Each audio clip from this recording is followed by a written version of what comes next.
में एक भयानक हादसा हो गया है। यहाँ ट्रैक्टर और ट्रक में भिड़ंत में 5 लोगों की दर्दनाक मौत हो गई है, जबकि 15 लोग घायल हो गए हैं। हादसा गरियाबंद जिले के जोबा मोड़ के पास हुआ है। बताया जा रहा है कि ग्रामीण छठी कार्यक्रम में शामिल होने के लिए गए थे। इस दौरान जोबा मोड़ के पास ये हादसा हो गया। सभी मृतक मजरकट्टा गांव के निवासी हैं। जिले में एक भयानक हादसा हो गया है।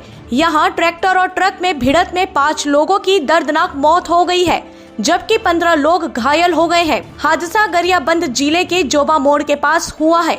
बताया जा रहा है कि ग्रामीण छठी कार्यक्रम में शामिल होने के लिए गए थे। इस दौरान जोबा मोड़ के पास ये हादसा हो गया। सभी मृतक मजरकट्टा गांव के निवासी हैं।